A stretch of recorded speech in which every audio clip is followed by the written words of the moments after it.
अच्छा, तो सब तो पहला प्रोफैसर साहब तुहाडा करदे हां जी स्वागत जी आयां नूं जी। बहुत मेहरबानी जी। प्रोफैसर साहब सब तो पहली खबर जिहड़ी अज है जी वो आपां गल करनी चाह रहे हां दुनिया का एक महान क्रांतिकारी ची गुवेरा ਉਹਨਾਂ ਦੇ ਜੀਵਨ ਬਾਰੇ ਕਿਉਂਕਿ ਅੱਜ ਉਹਨਾਂ ਦਾ ਜਨਮ ਦਿਨ ਹੈ ਤੇ ਉਹਨਾਂ ਦਾ ਜਿਹੜਾ ਇਤਿਹਾਸਕ ਕੰਮ ਹੈ ਮੇਰੇ ਖਿਆਲ ਦੁਨੀਆ ਦਾ ਕੋਈ ਵੀ ਐਡਾ ਵੱਡਾ ਰੈਵੋਲੂਸ਼ਨਰੀ ਸਾਡੇ ਮੁਲਕਾਂ ਦੇ ਵਿੱਚ ਸ਼ਹੀਦ ਭਗਤ ਸਿੰਘ ਰਾਜਗੁਰੂ ਸੁਖਦੇਵ ਚੰਦਰ ਸ਼ੇਖਰ ਇਹਨਾਂ ਨੂੰ ਬਹੁਤ ਵੱਡੀ ਮਾਨਤਾ ਆ ਉਹਨਾਂ ਨੂੰ ਇੰਨੇ ਮੌਕੇ ਨਹੀਂ ਮਿਲੇ ਕਿ ਉਹ ਕਿਸੇ ਲਿਬਰੇਟ ਕਰਾ ਸਕਣ ਸਾਮਰਾਜੀਆਂ ਕੋਲੋਂ ਪਰ ਕਿਉਂਕਿ ची गुवेरा हरान ने जन्म किसी होर मुल्क च लिया ते क्रांति किसी होर मुल्क च लियांदी जाके फिडल कास्ट्रो नाल मिल के और उस तो बाद वड्डे उन्होंने अहुदे मिले उन्होंने छड्ड के और फिर दोबारा वो दुनिया भर विच कम्युनिस्ट इनकलाब लई जूझते हुए शहीद होए और उन्होंने बहुत मौके मिले UN च बोलण दे मौके मिले उन्होंने कुछ देश देशांतरां च घुम्मण दे मौके मिले उन्होंने अज आपां जिथे श्रद्धांजलि भेंट करनी आ ते नाल दी नाल उन्होंने अज याद करते हैं जी। बिल्कुल दुरुस्त कहा जी कि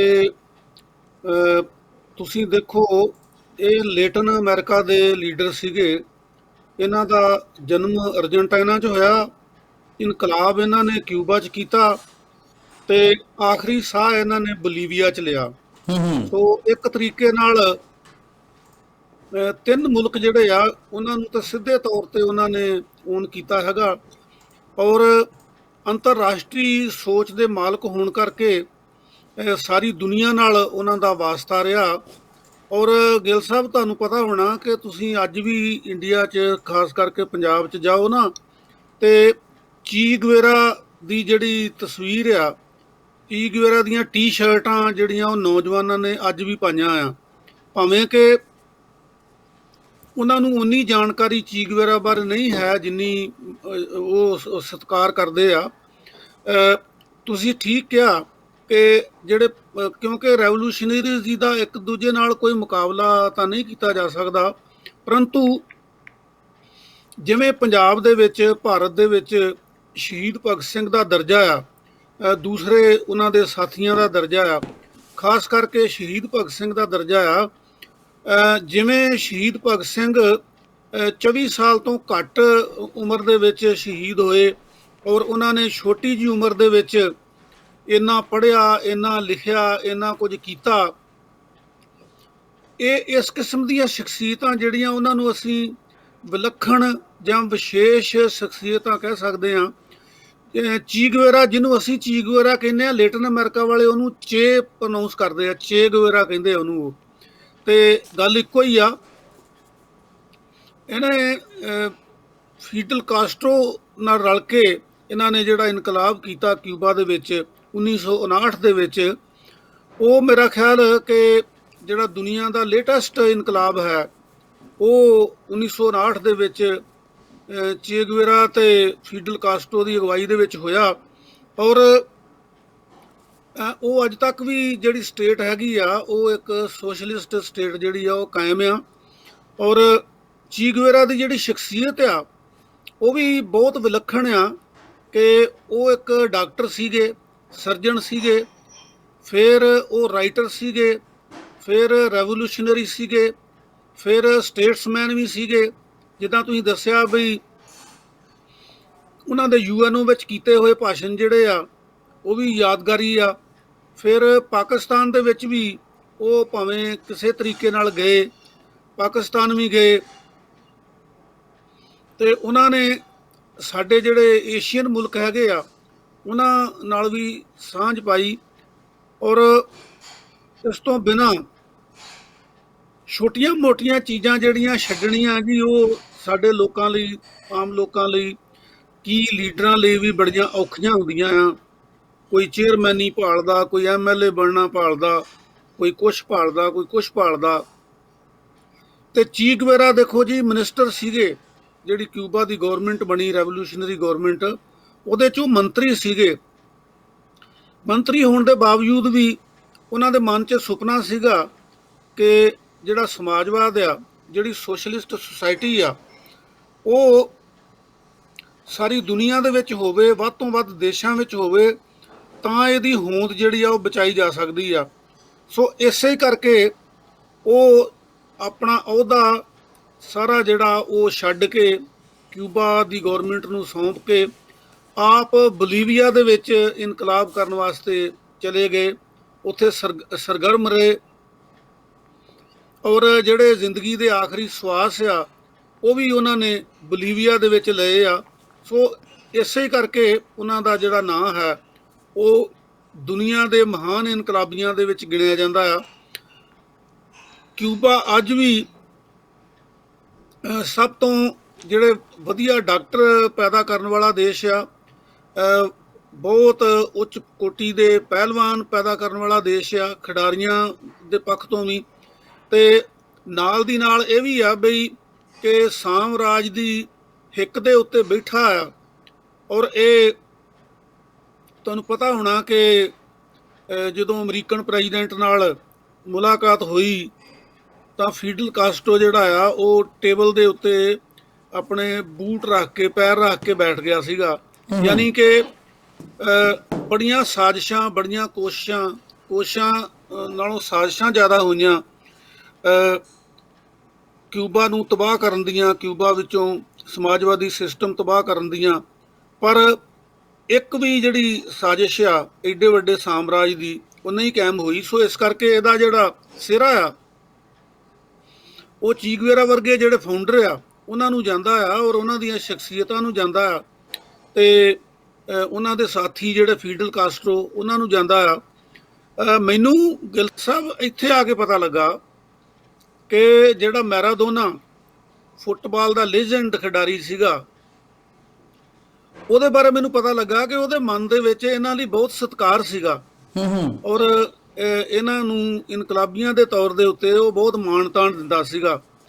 ਸੋ ਇਹ ਉਹਨਾਂ ਦਾ ਵਡੱਪਣ, ਉਹਨਾਂ ਦੀ ਸ਼ਖਸੀਅਤ, ਉਹਨਾਂ ਦਾ ਜਿਹੜਾ ਕੀਤਾ ਹੋਇਆ ਕਾਰਜ ਆ ਉਹ ਜਿੱਥੇ ਅਸੀਂ ਯਾਦ ਕਰਦੇ ਹਾਂ ਉੱਥੇ ਨਾਲ ਦੀ ਨਾਲ ਅਸੀਂ ਅੱਜ ਉਹਨਾਂ ਦੇ ਜਨਮ ਦਿਨ ਤੇ ਉਹਨਾਂ ਨੂੰ ਜਿੱਥੇ ਯਾਦ ਕਰਦੇ ਹਾਂ, ਨਾਲ ਦੀ ਨਾਲ ਆਪਣੀ ਜਿਹੜੀ ਇਨਕਲਾਬੀ ਸ਼ਰਧਾਂਜਲੀ ਆ ਉਹ ਵੀ ਭੇਟ ਕਰਦੇ ਹਾਂ ਚੀ ਗੁਏਰਾ ਨੂੰ, ਬੋਲੀਵੀਆ ਦੇ ਲੋਕਾਂ ਨੂੰ, ਕਿਊਬਾ ਦੇ ਲੋਕਾਂ ਨੂੰ ਔਰ ਅਰਜਨਟੀਨਾ ਦੇ ਲੋਕਾਂ ਨੂੰ, ਜਿਨ੍ਹਾਂ ਤਿੰਨਾਂ ਦੇਸ਼ਾਂ ਨਾਲ ਚੀ ਗੁਏਰਾ ਦਾ ਸੰਬੰਧ ਸੀ।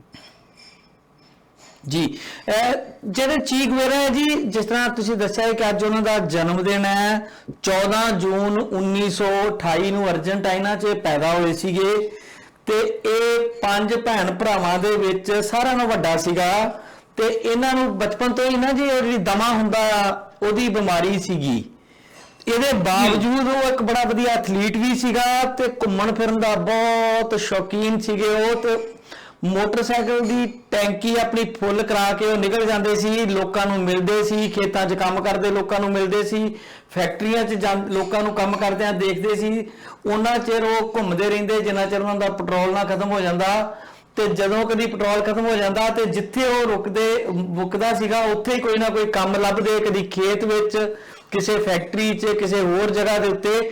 ਤੇ ਜਦੋਂ ਉਹਨਾਂ ਕੋਲ ਪੈਟਰੋਲ ਜੋਗੇ ਪੈਸੇ ਹੋ ਜਾਂਦੇ ਤੇ ਟੈਂਕੀ ਭਰਾ ਕੇ ਫਿਰ ਅੱਗੇ ਤੁਰ ਪੈਂਦੇ ਸੀਗੇ ਜੀ। ਉਹ ਲਗਾਤਾਰ ਉਹਨਾਂ ਦਾ ਸ਼ੌਕ ਵੀ ਸੀਗਾ ਤੇ ਇੱਥੋਂ ਹੀ ਲੋਕਾਂ ਦੇ ਨਾਲ ਉਹਨਾਂ ਨੂੰ ਜਿਹੜੀ ਆ ਮੇਲ ਜੋਲ ਵਧਾਉਣ ਕਰਕੇ ਹੀ ਇਹ ਉਹਨਾਂ ਲੋਕਾਂ ਦੀਆਂ ਔਕੜਾਂ ਦਾ ਪਤਾ ਲੱਗਿਆ ਤੇ ਉਹਨਾਂ ਨੇ ਰੈਵੋਲੂਸ਼ਨਰੀ ਕੰਮ ਸ਼ੁਰੂ ਕੀਤਾ। ਤੇ ਇਸ ਤਰ੍ਹਾਂ ਉਹਨਾਂ ਦੇ ਬਾਰੇ ਹੋਰ ਵੀ ਬਹੁਤ ਸਾਰੀਆਂ ਗੱਲਾਂ ਜਿਹੜੀਆਂ ਜੀ ਉਹ ਉਹਨਾਂ ਮਿਲਦੀਆਂ ਨੇ। ਉਹਨਾਂ ਨੇ ਡਾਕਟਰੀ ਦੀ ਪੜ੍ਹਾਈ ਆਪਣੀ ਮੁਕੰਮਲ ਕੀਤੀ ਤੇ ਫਿਰ ਉਹ ਗੁਆਟੇਮਾਲਾ ਦੇ ਵਿੱਚ ਉਹਨਾਂ ਨੇ ਕਾਫੀ ਹੈਲਪ ਕੀਤੀ, ਸਮਾਜਵਾਦ ਦੇ ਜਿਹੜਾ ਕੋਈ ਰਾਸ਼ਟਰਪਤੀ ਸੀ ਉਹਦੀ ਹੈਲਪ ਕੀਤੀ। ਪਰ ਜਿਹੜਾ ਪੂੰਜੀਵਾਦੀ ਸਿਸਟਮ ਹੈ ਉਹਨਾਂ ਨੇ ਉਹ ਚੱਲਣ ਨਹੀਂ ਦਿੱਤਾ, ਉਹਨੂੰ ਲਾ ਦਿੱਤਾ ਤੇ ਉਹਨਾਂ ਦੇ ਦਿਲ ਨੂੰ ਲੱਗੀ ਠੇਸ ਵੀ ਆਪਾਂ ਨੂੰ ਦੁਨੀਆ ਭਰ 'ਚ ਇਨਕਲਾਬ ਜਿਹੜਾ ਉਹ ਲਿਆਉਣਾ ਚਾਹੀਦਾ। ਉਹਨਾਂ ਦੀ ਨਾ ਪਹਿਲੀ ਜਿਹੜੀ ਮੁਲਾਕਾਤ ਹੋਈ ਜਿਹੜੇ ਫੀਡਲ ਕਾਸਟਰੋ ਦੇ ਛੋਟੇ ਭਰਾ ਸੀ ਨਾ ਜੀ, ਰਾਉਲ ਕਾਸਟਰੋ, ਜਿਹੜੇ ਹੁਣ ਉੱਥੋਂ ਦੇ ਪ੍ਰੈਜ਼ੀਡੈਂਟ ਨੇ, ਉਹਨਾਂ ਨਾਲ ਉਹਨਾਂ ਦੀ ਦੋਸਤੀ ਹੋਈ ਸੀਗੀ। ਤੇ ਉਹ ਕਹਿੰਦੇ ਆ ਕਿ ਉਹਨਾਂ ਦੀ ਇੱਕ ਵਾਰੀ ਉਂਗਲ ਜ਼ਖਮੀ ਹੋ ਗਈ ਜੀ ਤੇ ਉਹ ਇਲਾਜ ਕਰਾਉਣ ਗਏ ਚੀ ਗੁਏਰਾ ਦੇ ਕੋਲ, ਕਿਉਂਕਿ ਉਹ ਡਾਕਟਰ ਸੀਗੇ। ਤੇ ਉਹਨਾਂ ਨੇ ਕਿਹਾ ਕਿ ਤੁਹਾਨੂੰ 6-7 ਦਿਨ ਲਗਾਤਾਰ ਪੱਟੀ ਕਰਾਉਣੀ ਪੈਣੀ ਆ। ਤੇ ਫਿਰ ਉਹ ਰੋਜ਼ ਪੱਟੀ ਕਰਾਉਣ ਜਾਂਦੇ ਤੇ ਉਹਨਾਂ ਦੀ ਗੱਲਾਂ ਬਾਤਾਂ ਚੱਲ ਪੈਂਦੀਆਂ ਤੇ ਉਹਨਾਂ ਦੀ ਦੋਸਤੀ ਹੋ ਗਈ ਸੀ ਉਹਨਾਂ ਦੀ। ਤੇ ਫਿਰ ਉਹਨੇ ਵੀ ਉਹਨਾਂ ਨੂੰ ਦੱਸਿਆ ਕਿ ਅਸੀਂ ਆਪਣੇ ਦੇਸ਼ ਕਿਊਬਾ ਦੀ ਆਜ਼ਾਦੀ ਲਈ ਲੜ ਰਹੇ ਹਾਂ ਤੇ ਉਹ ਫਿਰ ਉਹਨਾਂ ਦੇ ਨਾਲ ਉਸ ਲੜਾਈ 'ਚ, ਵੇਖੋ ਕਿੱਡੀ ਹੈਰਾਨੀ ਵਾਲੀ ਗੱਲ ਹੈ ਕਿ ਉਹਨਾਂ ਦਾ ਉਦੇਸ਼ ਵੀ ਨਹੀਂ ਸੀਗਾ, ਪਰ ਕਿਉਂਕਿ ਉਹ ਇੰਟਰਨੈਸ਼ਨਲ ਲੈਵਲ ਦਾ ਕ੍ਰਾਂਤੀਕਾਰੀ ਜਿੱਦਾਂ ਅੱਜ ਉਹਨਾਂ ਨੂੰ ਅਸੀਂ ਮੰਨਦੇ ਹਾਂ, ਕਿ ਉਹਨਾਂ ਨੇ ਬਿਨਾਂ ਇਸ ਗੱਲ ਨੂੰ ਦੇਖਿਆ ਕਿ ਉੱਥੇ ਮੇਰੇ ਲੋਕ ਵਾਸਤੇ ਨੇ ਜਾਂ ਕਿਹੜੇ, ਇੱਕ ਵੱਡਾ ਇਨਸਾਨੀਅਤ ਦਾ ਪੱਖ ਵੀ ਜਿੱਥੇ ਵੀ ਸੰਘਰਸ਼ ਚੱਲ ਰਿਹਾ ਉੱਥੇ ਉਹਨਾਂ ਨੇ ਕੰਮ ਕੀਤਾ ਜੀ। ਤੇ ਇਸੇ ਕਰਕੇ ਜੀ ਜਿਹੜੇ ਇਸ ਪੱਧਰ ਦਾ ਕੰਮ ਕਰਨ ਵਾਲੇ ਆ, ਮਨੁੱਖਤਾ ਦਾ ਭਲਾ ਕਰਨ ਵਾਲੇ ਆ, ਔਰ ਜਿਹੜੀ ਲੁੱਟ ਆ ਮਨੁੱਖ ਦੀ, ਮਨੁੱਖ ਹੱਥੋਂ ਲੁੱਟ, ਉਹਨੂੰ ਦੂਰ ਕਰਨ ਵਾਲੇ ਜਿਹੜੇ ਕ੍ਰਾਂਤੀਕਾਰੀ ਆ, ਉਹਨਾਂ ਦੇ ਵਿੱਚ ਜਿਹੜੇ ਅੱਜ ਪ੍ਰਮੁੱਖ ਨਾਂ ਆ, ਇਸੇ ਕਰਕੇ ਚੀ ਗੁਵੇਰਾ ਦਾ ਨਾਂ ਜਿਹੜਾ ਹੈਗਾ ਉਹਨਾਂ ਦੇ ਵਿੱਚ ਸ਼ਾਮਲ ਆ। ਔਰ ਉਹਨਾਂ ਦੀ ਸ਼ਖਸੀਅਤ ਜਿਵੇਂ ਬਹੁਪੱਖੀ ਆ ਕਿ ਉਹ ਐਥਲੀਟ ਵੀ ਆ, ਡਾਕਟਰ ਵੀ ਆ, ਉਹ ਰਾਈਟਰ ਵੀ ਆ, ਉਹ ਰੈਵੋਲੂਸ਼ਨਰੀ ਵੀ ਆ, ਔਰ ਉਹ ਵਿਜ਼ਨਰੀ ਵੀ ਆ, ਔਰ ਉਹ ਇੱਕ ਇੰਟਰਨੈਸ਼ਨਲਿਸਟ ਵੀ ਆ। ਸੋ ਇਹ ਸਾਰੀਆਂ ਚੀਜ਼ਾਂ ਜਿਹੜੀਆਂ ਆ, ਔਰ ਸਭ ਤੋਂ ਵੱਡੀ ਗੱਲ ਇਹ ਕਿ ਉਹਨਾਂ ਨੇ ਜਿਹੜੀ ਕੁਰਬਾਨੀ ਕੀਤੀ ਆ, ਇਨਕਲਾਬ ਕਿਊਬਾ ਦੇ ਵਿੱਚ ਕੀਤਾ, ਬੋਲੀਵੀਆ 'ਚ ਇਨਕਲਾਬ ਲਈ ਯਤਨ ਕੀਤੇ, ਤੇ ਨਾਲ ਦੀ ਨਾਲ ਆਪਣੇ ਜਿਹੜੇ ਰੁਤਬੇ ਸੀਗੇ ਉਹਨਾਂ ਨੂੰ ਛੱਡ ਕੇ, ਤੇ ਜਿਹੜੀ ਕਲਾਸ ਸਟਰਗਲ ਹੈਗੀ ਆ, ਮਨੁੱਖ ਹੱਥੋਂ ਮਨੁੱਖ ਦੀ ਲੁੱਟ, ਉਹਨੂੰ ਖਤਮ ਕਰਨ ਲਈ ਉਹਨਾਂ ਨੇ ਆਪਣੀ ਜਿਹੜੀ ਜਾਨ ਦੀ ਕੁਰਬਾਨੀ ਦਿੱਤੀ ਆ ਜੀ। ਜਿਹੜੀ ਆਪਾਂ ਗੱਲ ਕਰ ਰਹੇ ਸੀ ਨਾ ਜੀ, ਉਹਨਾਂ ਦੇ ਫਿਡਲ ਕਾਸਟਰੋ ਦੇ ਭਰਾ ਨਾਲ ਉਹਨਾਂ ਦੀ ਮੁਲਾਕਾਤ ਹੋਈ ਸੀ, ਰਾਇਲ ਕਾਸਟਰੋ ਨਾਲ, ਤੇ ਉਹਨਾਂ ਦੀ ਉਹਨੇ ਜ਼ਖਮ ਨੂੰ ਇਲਾਜ ਕੀਤਾ ਸੀਗਾ, ਤੇ ਉਹਨਾਂ ਨਾਲ ਉਹਨਾਂ ਦਾ ਸਹਿਚਾਰ ਬਣ ਗਿਆ, ਖੁੱਲ ਡੁੱਲ ਹੋ ਗਈ, ਤੇ ਫਿਰ ਉਹ ਫਿਡਲ ਕਾਸਟਰੋ ਨੂੰ ਮਿਲੇ ਜਿੱਦਾਂ ਦੱਸਿਆ ਜਾਂਦਾ ਆ। ਤੇ ਫਿਡਲ ਕਾਸਟਰੋ ਨੂੰ ਉਹਨਾਂ ਨੇ ਪੁੱਛਿਆ ਵੀ ਤੁਸੀਂ ਕੀ ਕੰਮ ਕਰਦੇ ਹੋ, ਕਹਿੰਦੇ ਅਸੀਂ ਆਪਣੇ ਦੇਸ਼ ਦੀ ਆਜ਼ਾਦੀ ਲਈ ਕੰਮ ਕਰ ਰਹੇ ਹਾਂ। ਤੇ ਉਹਨਾਂ ਨੇ ਚੇ ਗੁਵੇਰਾ ਨੂੰ ਪੁੱਛਿਆ ਕਿ ਤੁਸੀਂ ਕੀ ਕਰਦੇ ਹੋ, ਕਹਿੰਦੇ ਮੈਂ ਇੱਕ ਡਾਕਟਰ ਹਾਂ ਤੇ ਮੈਂ ਫ੍ਰੀ ਸੇਵਾ ਕਰਦਾ ਲੋਕਾਂ ਦੀ, ਤੇ ਕੋਹੜ ਦਾ ਇਲਾਜ ਕਰਨ 'ਚ ਮੈਂ ਐਕਸਪਰਟ ਹਾਂ। ਤੇ ਫਿਡਲ ਕਾਸਟਰੋ ਨੇ ਪੁੱਛਿਆ ਉਹਨਾਂ ਨੂੰ ਵੀ ਤੁਸੀਂ ਕਿੰਨੇ ਰੋਗੀਆਂ ਨੂੰ ਠੀਕ ਕਰਦੇ ਹੋ, ਉਹ ਕਹਿੰਦਾ ਜੀ ਮੈਂ 10 ਰੋਗੀਆਂ ਨੂੰ ਠੀਕ ਕਰਦਾ। ਉਹ ਕਹਿੰਦਾ ਵੀ ਤੂੰ ਕੀ ਸਮਝਦਾ ਆ ਕਿ ਤੇਰੇ ਇੱਕ ਵਿਅਕਤੀ ਦੇ ਇਲਾਜ ਕਰਨ ਨਾਲ ਦੁਨੀਆ ਤੋਂ ਕੋਹੜ ਖਤਮ ਹੋ ਸਕਦਾ ਹੈ? ਤੇ ਫਿਡਲ ਕਾਸਟਰੋ ਨੇ ਕਿਹਾ ਕਿ ਹਾਂ ਮੈਂ ਕੋਸ਼ਿਸ਼ ਕਰ ਰਿਹਾ, ਮੈਂ ਕੰਮ ਕਰ ਰਿਹਾ ਇਹਦੇ ਤੇ। ਪਰ ਉਹਨਾਂ ਨੇ ਫਿਡਲ ਕਾਸਟਰੋ ਨੂੰ ਫੇਰ ਕਿਹਾ ਕਿ ਤੂੰ ਦੁਬਾਰਾ ਸੋਚ ਕੇ ਮੈਨੂੰ ਦੱਸ ਕਿ ਜੇਕਰ ਤੂੰ ਇਲਾਜ ਵੀ ਕਰ ਰਿਹਾ ਤੇ ਜਿਹੜਾ ਕੋਹੜ ਹੈ ਦੁਨੀਆ ਤੋਂ ਘਟ ਰਿਹਾ ਤੇਰੇ ਇਲਾਜ ਨਾਲ ਜਾਂ ਵੱਧ ਰਿਹਾ? ਉਹ ਕਹਿੰਦਾ ਨਹੀਂ, ਮੈਂ 10 ਦਾ ਇਲਾਜ ਕਰਦਾ ਤੇ 20 ਪੇਸ਼ੈਂਟ ਹੋਰ ਆ ਜਾਂਦੇ ਆ, ਜੇ ਮੈਂ 20 ਦਾ ਕਰਦਾ ਤੇ ਅਗਲੀ ਵਾਰ 50 ਆ ਜਾਂਦੇ ਆ। ਤੇ ਫਿਰ ਉਹਨਾਂ ਨੇ ਉਹਨੂੰ ਫਿਡਲ ਕਾਸਟਰੋ ਨੇ ਕਿਹਾ ਕਿ ਤੂੰ ਇਹ ਦੇਖ ਵੀ ਜੇ ਤੇਰੇ ਇਕੱਲੇ ਕਰ ਦੇ ਇਲਾਜ ਨਾਲ ਕੋਹੜ ਠੀਕ ਨਹੀਂ ਹੋ ਰਿਹਾ, ਤੇ ਤੂੰ ਕਦੀ ਇਹ ਨਹੀਂ ਸੋਚਿਆ ਕਿ ਇਹ ਕੋਹੜ ਜਿਹੜਾ ਇਹ ਪੈਦਾ ਕਿਉਂ ਹੁੰਦਾ ਆ, ਕੋਹੜ ਦੇ ਪੈਦਾ ਹੋਣ ਦੇ ਕਾਰਨ ਕੀ ਆ? ਤੇ ਫਿਰ ਉਹਨਾਂ ਨੇ ਜਦੋਂ ਇਹਦੇ ਬਾਰੇ ਸੋਚਿਆ ਤਾਂ ਉਹ ਗੰਭੀਰ ਹੋ ਗਏ। ਤੇ ਪਰ ਫਿਰ ਵੀ ਫਿਡਲ ਕਾਸਟਰੋ ਨੇ ਕਿਹਾ ਕਿ ਤੂੰ 2 ਦਿਨ 3 ਦਿਨ ਹੋਰ ਸੋਚ ਲਾ, ਇਸ ਗੱਲ ਤੇ ਸੋਚ ਲਾ ਕਿ ਇਹ ਕੋਹੜ ਪੈਦਾ ਕਿਉਂ ਹੁੰਦਾ, ਆਪਾਂ ਉਹ ਕਾਰਨ ਖਤਮ ਕਰਨੇ ਆ ਜਿਹਦੇ ਨਾਲ ਕੋਹੜ ਹੀ ਪੈਦਾ ਨਾ ਹੋਵੇ। ਸੋ ਫਿਰ ਫਿਡਲ ਕਾਸਟਰੋ ਉਹਨਾਂ ਤੋਂ ਫਿਡਲ ਕਾਸਟਰੋ ਤੋਂ ਪ੍ਰਭਾਵਿਤ ਹੋਏ ਤੇ ਉਹਨਾਂ ਦੇ ਸਾਥੀ ਬਣ ਕੇ ਉਹਨਾਂ ਨੇ ਵੱਡਾ ਕੰਮ ਕੀਤਾ ਜੀ। ਇਹਨਾਂ ਦੀ ਦੇਖੋ ਜੀ, ਕਿਊਬਾ ਦੀ ਇੰਡੀਆ ਨਾਲ ਬੜੀ ਸਾਂਝ ਸੀਗੀ। ਕਮਿਊਨਿਸਟ ਕਿਉਂਕਿ ਇੰਟਰਨੈਸ਼ਨਲਿਸਟ ਹੁੰਦੇ ਹੈਗੇ ਆ। ਕਾਮਰੇਡ ਹਰਕਿਸ਼ਨ ਸਿੰਘ ਸੁਰਜੀਤ ਜਿਹੜੇ ਭਾਰਤ ਦੀ ਕਮਿਊਨਿਸਟ ਲਹਿਰ ਦੇ ਬਹੁਤ ਵੱਡੇ ਆਗੂ ਸੀਗੇ, ਉਹਨਾਂ ਦੀ ਇਹਨਾਂ ਨਾਲ ਬੜੀ ਦੋਸਤੀ ਸੀਗੀ ਫਿਡਲ ਕਾਸਟਰੋ ਨਾਲ। ਔਰ ਫਿਡਲ ਕਾਸਟਰੋ ਦੇ ਦੇਸ਼ ਦੇ ਵਿੱਚ ਉਹਨਾਂ ਨੇ ਅਨਾਜ ਵੀ ਭੇਜਿਆ ਸੀਗਾ ਇੱਕ ਵਾਰੀ। ਤੇ ਫਿਡਲ ਕਾਸਟਰੋ ਦੀ ਬੇਟੀ ਜਿਹੜੀ ਆ, ਉਹ ਫਿਡਲ ਕਾਸਟਰੋ ਦੀ ਮਿਨਿਸਟਰੀ ਦੇ ਵਿੱਚ ਮਿਨਿਸਟਰ ਸੀਗੀ, ਉਹ ਇੰਡੀਆ ਗਈ ਸੀਗੀ। ਔਰ ਜਲੰਧਰ ਦੇ ਵਿੱਚ ਉਹਨਾਂ ਨੇ ਗਿੱਲ ਸਾਹਿਬ ਇੱਕ ਕਾਨਫਰੰਸ ਨੂੰ ਐਡਰੈਸ ਕੀਤਾ ਸੀਗਾ। ਤਾਂ ਇਸ ਤਰੀਕੇ ਨਾਲ ਚੀ ਗੁਵੇਰਾ ਜਿਹੜਾ ਜਾਂ ਕਿਊਬਾ ਦੇ ਜਿਹੜੇ ਲੀਡਰ ਹੈਗੇ ਆ, ਫਿਡਲ ਕਾਸਟਰੋ ਤੇ ਚੀ ਗੁਵੇਰਾ, ਇਹਨਾਂ ਦੇ ਭਾਰਤ ਨਾਲ ਵੀ ਡੂੰਘੇ ਸੰਬੰਧ ਰਹੇ ਆ। ਔਰ ਸਾਨੂੰ ਭਾਰਤੀ ਹੋਣ ਦੇ ਨਾਤੇ ਤੇ ਵਰਕਿੰਗ ਕਲਾਸ ਦੇ ਹਮਦਰਦ ਹੋਣ ਦੇ ਨਾਤੇ ਉਹਨਾਂ ਦਾ ਸਤਿਕਾਰ ਸਾਡੇ ਮਨ ਦੇ ਵਿੱਚ ਆ। ਔਰ ਅੱਜ ਦਾ ਦਿਨ ਜਿਹੜਾ ਆ ਉਹ ਉਹਨਾਂ ਨੂੰ ਯਾਦ ਕਰਨ ਦਾ ਦਿਨ ਆ। ਬਿਲਕੁਲ ਜੀ। ਉਹਨਾਂ ਬਾਰੇ ਹੋਰ ਕੁਝ ਜ਼ਿਆਦਾ ਸਾਂਝੀਆਂ ਕਰਨੀਆਂ ਹੋਣ ਤੇ ਉਹ ਨਵੰਬਰ 25 1956 ਨੂੰ ਕਿਊਬਾ ਪਹੁੰਚੇ ਸੀ ਫਿਡਲ ਕਾਸਟਰੋ ਤੇ ਉਹਨਾਂ ਦੇ ਭਰਾ ਦੇ ਨਾਲ। ਤੇ ਉਹਨਾਂ ਤੇ ਉੱਥੋਂ ਦੀ ਜਿਹੜੀ ਸੈਨਾ ਸੀ ਉਹਨਾਂ ਹਮਲਾ ਕਰਤਾ ਤੇ ਉਹ ਕਾਫੀ ਫੱਟੜ ਹੋ ਗਏ। ਫਿਰ ਉਹਨਾਂ ਨੂੰ ਅੰਡਰਗਰਾਉਂਡ ਹੋਣਾ ਪਿਆ, ਕਾਫੀ ਦੇਰ ਉਹ ਜੰਗਲਾਂ 'ਚ ਰਹੇ ਔਰ ਲਗਾਤਾਰ ਫਿਰ ਉਹ ਸੰਘਰਸ਼ ਕਰਦੇ ਰਹੇ। ਇੱਕ ਵਾਰੀ ਉਹਨਾਂ ਦਾ ਇਨਕਲਾਬ ਲਿਆਂਦਾ, ਫਿਰ ਵੀ ਹੋ ਗਿਆ ਸੀ, ਇਹ ਸਾਰੇ ਅਰੈਸਟ ਹੋ ਗਏ। ਤੇ ਅਰੈਸਟ ਵੀ ਕਿਸੇ ਦੂਜੇ ਮੁਲਕ 'ਚ ਜਾ ਕੇ ਹੋਏ ਸੀਗੇ ਤੇ ਫਿਰ ਜ਼ਮਾਨਤ ਹੋ ਗਈ ਫੀਡਲ ਕਾਸਟਰੋ ਹੋਰਾਂ ਦੀ ਤੇ ਉਹਨਾਂ ਨੂੰ ਜਦੋਂ ਕਿਹਾ ਕਿ ਤੁਸੀਂ ਜਾਓ, ਉਹਨਾਂ ਕਿਹਾ ਮੈਂ ਇਦਾਂ ਨਹੀਂ ਜਾ ਸਕਦਾ, ਮੈਂ ਉਦੋਂ ਹੀ ਜੇਲ੍ਹ 'ਚੋਂ ਬਾਹਰ ਜਾਊਂਗਾ ਜਦੋਂ ਮੇਰਾ ਸਾਥੀ ਚੀ ਗੁਵੇਰਾ ਜਿਹੜਾ ਉਹ ਵੀ ਬਾਹਰ ਆਊਗਾ। ਫਿਰ ਉਹ ਜੇਲ੍ਹ 'ਚ ਹੀ ਰਹੇ, ਇੰਤਜ਼ਾਰ ਕੀਤਾ, ਫਿਰ ਆਖਿਰਕਾਰ ਚੀ ਗੁਵੇਰਾ ਨੂੰ ਵੀ ਉਹਨਾਂ ਨੇ ਛੱਡ ਦਿੱਤਾ। ਮਤਲਬ ਇਸ ਤਰ੍ਹਾਂ ਦੀ ਉਹਨਾਂ ਦੀ ਦੋਸਤੀ ਸੀ, ਇਸ ਤਰ੍ਹਾਂ ਦੀ ਨੇੜਤਾ ਸੀ। ਪਰ ਬਾਅਦ 'ਚ ਕਿਹਾ ਜਾਂਦਾ ਹੈ ਕਿ ਜਦੋਂ ਕਿਊਬਾ 'ਚ ਰੈਵੋਲੂਸ਼ਨ ਮੁਕੰਮਲ ਹੋ ਗਿਆ ਤੇ ਥੋੜੇ ਦੋਹਾਂ ਲੀਡਰਾਂ 'ਚ ਫਰਕ ਵੀ ਪੈ ਗਏ ਸੀਗੇ ਕਿਤੇ ਨਾ ਕਿਤੇ। ਕੁਝ ਲੋਕ ਇਦਾਂ ਵੀ ਰਿਪੋਰਟ ਕਰਦੇ ਆ, ਹਾਲਾਂਕਿ ਚੀ ਗੁਵੇਰਾ ਨੂੰ ਉਹਨਾਂ ਨੇ ਕਾਫੀ ਅਹਿਮ ਅਹੁਦੇ ਦਿੱਤੇ, ਜੇਲ੍ਹਾਂ ਦਾ ਇੰਚਾਰਜ ਬਣਾਇਆ ਤੇ ਕੁਝ ਲੋਕ ਜਿਹੜੇ ਉਹਨਾਂ ਦੇ ਕੰਮ ਤੋਂ ਉਲਟ ਸੋਚਦੇ ਆ, ਉਹ ਇਹ ਕਹਿੰਦੇ ਆ ਕਿ ਉਹਨਾਂ ਨੇ ਬਹੁਤ ਸਾਰੇ ਕੈਦੀਆਂ ਨੂੰ ਮਾਰਨ ਦਾ ਹੁਕਮ ਵੀ ਦਿੱਤਾ ਸੀਗਾ। ਜਿੱਦਾਂ ਅੱਜ ਵੀ ਜਿੱਥੇ ਜਿੱਥੇ ਕਮਿਊਨਿਸਟ ਇਨਕਲਾਬ ਹੋਇਆ ਉਹਨਾਂ ਦੇ ਉੱਤੇ ਇਲਜ਼ਾਮ ਲੱਗਦੇ ਆ, ਸਟਾਲਨ ਤੇ ਲੱਗਦੇ ਆ, ਦੂਸਰਿਆਂ ਦੇ ਲੱਗਦੇ ਆ ਕਿ ਉਹ ਬਹੁਤ ਕਰੂਅਲ ਤਰੀਕੇ ਨਾਲ ਲੋਕਾਂ ਨੂੰ ਜਿਹੜੇ ਉਹਨਾਂ ਦੀ ਵਿਚਾਰਧਾਰਾ ਨਾਲ ਸਹਿਮਤ ਨਹੀਂ ਸੀ ਹੁੰਦੇ ਉਹਨਾਂ ਨੂੰ ਮਾਰ ਦਿਆ ਕਰਦੇ ਸੀਗੇ। ਸੋ ਇਹਨਾਂ ਦੀਆਂ ਗੱਲਾਂ ਬਾਤਾਂ ਹਰ ਇੱਕ ਵੱਡੇ ਇਨਕਲਾਬੀ ਦੇ ਨਾਲ ਜੁੜੀਆਂ ਨੇ ਜਿਹੜੇ ਮੁੜ ਕੇ ਸ਼ਕਤੀ ਤਾਕਤ ਜਿਹੜੀ ਉਹ ਪ੍ਰਾਪਤ ਕਰਨ ਸਫਲ ਹੋ ਜਾਂਦੇ ਨੇ ਆਪਣੀ ਕ੍ਰਾਂਤੀ ਤੋਂ ਬਾਅਦ। ਇਹ ਤੁਹਾਡੀ ਗੱਲ ਠੀਕ ਹੈ ਜੀ ਕਿ ਜਿਹੜੇ ਕਮਿਊਨਿਸਟ ਵਿਰੋਧੀ ਵਿਚਾਰਧਾਰਾ ਵਾਲੇ ਆ ਉਹ ਅੱਜ ਵੀ ਜਿਵੇਂ ਚੀਨ ਜਿਹੜਾ ਆ ਉਹ ਦੇਖੋ ਕਿੰਨੀ ਤਰੱਕੀ ਕਰ ਰਿਹਾ ਔਰ ਦੁਨੀਆ ਦੇ ਵਿੱਚ ਇਸ ਵੇਲੇ ਉਹਦੀ GDP ਜਿਹੜੀ ਆ ਉਹਦਾ ਰੇਟ ਬਹੁਤ ਉੱਚਾ ਆ, 28% ਦੇ ਕਰੀਬ ਹੈ ਮੇਰਾ ਖਿਆਲ। ਤੇ ਨਾਲ ਦੀ ਨਾਲ ਇਹ ਆ ਵੀ ਉਹ ਕੋਈ ਵੀ ਜਿਹੜਾ ਮਸਲਾ ਹੈ ਉਹਨੂੰ ਨਜਿੱਠਣ 'ਚ ਇੰਨੇ ਨਿਪੁੰਨ ਆ ਬਈ ਕੋਵਿਡ ਜਿਹੜਾ ਹੈਗਾ COVID-19 ਇਹ ਕਈ ਤਾਂ ਕਹਿੰਦੇ ਆ ਜੀ ਚੀਨ ਨੇ ਫੈਲਾਇਆ, ਚਲੋ ਉਹ ਇੱਕ ਵੱਖਰੀ ਗੱਲ ਆ, ਉਹਦੇ ਤੇ ਨਹੀਂ ਆਪਾਂ ਜਾਂਦੇ, ਪਰ ਉਹਨਾਂ ਨੇ ਦੇਖ ਲਓ ਜਿੱਥੋਂ ਕਹਿੰਦੇ ਆ ਵੀ ਫੈਲਿਆ ਉਹਨਾਂ ਨੇ ਕੰਟਰੋਲ ਕਰ ਲਿਆ। ਔਰ ਮੈਨੂੰ ਯਾਦ ਆ ਬਈ ਅਸੀਂ ਜਦੋਂ ਬਿਲਕੁਲ ਛੋਟੇ ਛੋਟੇ ਸੀਗੇ ਨਾ ਤੇ ਚੀਨ ਦੇ ਖਿਲਾਫ ਪ੍ਰਚਾਰ ਕਰਨ ਲਈ ਸਾਨੂੰ ਕਹਿੰਦੇ ਹੁੰਦੇ ਸੀ ਜੀ ਜਿਹੜੇ ਚੀਨੀ ਆ ਨਾ ਇਹ ਬੜੇ ਗੰਦੇ ਲੋਕ ਆ, ਇਹ ਚਿੜੀਆਂ ਮਾਰ ਕੇ ਖਾ ਜਾਂਦੇ ਆ, ਇਹ ਚੂਹੇ ਖਾ ਜਾਂਦੇ ਆ। ਤੇ ਉਹ ਸਾਨੂੰ ਵੱਡੇ ਹੋ ਕੇ ਪਤਾ ਲੱਗਾ ਵੀ ਅਸਲ ਦੇ ਵਿੱਚ ਉਸ ਸਿਸਟਮ ਦੀ ਬੁਰਾਈ ਕਰਨ ਵਾਸਤੇ ਇਹ ਗੱਲ ਜਿਹੜੀ ਆ ਉਹ ਕਹੀ ਜਾਂਦੀ ਸੀਗੀ। ਇਸੇ ਤਰ੍ਹਾਂ ਸਟਾਲਨ ਦੀ ਵੀ ਕੰਟਰੋਵਰਸੀ ਆ ਕਿ ਉਹਨਾਂ ਨੇ ਕੀ ਕੀਤਾ ਕੀ ਨਾ ਕੀਤਾ, ਤੇ ਇਹ ਗੱਲਾਂ ਜਿਹੜੀਆਂ ਹੈਗੀਆਂ ਉਹ ਚੀ ਗੁਵੇਰਾ ਨਾਲ ਵੀ ਜੋੜੀਆਂ ਜਾਂਦੀਆਂ ਆ। ਪਰੰਤੂ ਜਿਹੜਾ ਉਹਨਾਂ ਦਾ ਯੋਗਦਾਨ ਆ ਕਿ ਉਹਨਾਂ ਨੇ ਮਨੁੱਖ ਦੀ ਬੰਦ ਖਲਾਸੀ ਲਈ, ਮਨੁੱਖ ਹੱਥੋਂ ਲੁੱਟ ਖਤਮ ਕਰਨ ਲਈ ਜੋ ਯੋਗਦਾਨ ਪਾਇਆ ਉਹ ਮਨੁੱਖਤਾ ਵਾਸਤੇ ਇੱਕ ਬੜਾ ਵੱਡਾ ਯੋਗਦਾਨ ਆ। ਉਹਦੇ ਤੋਂ ਕੋਈ ਮੁਨਕਰ ਨਹੀਂ ਹੋ ਸਕਦਾ। ਉੱਦਾਂ ਭਾਵੇਂ ਦੋਸ਼ ਕੋਈ ਜਿਹੜਾ ਮਰਜ਼ੀ ਲਾਈ ਜਾਵੇ, ਇਹ ਕਿਸੇ ਨੂੰ ਕੋਈ ਰੋਕ ਨਹੀਂ ਸਕਦਾ ਕੋਈ ਵੀ ਗੱਲ ਕਹਿਣ ਤੋਂ।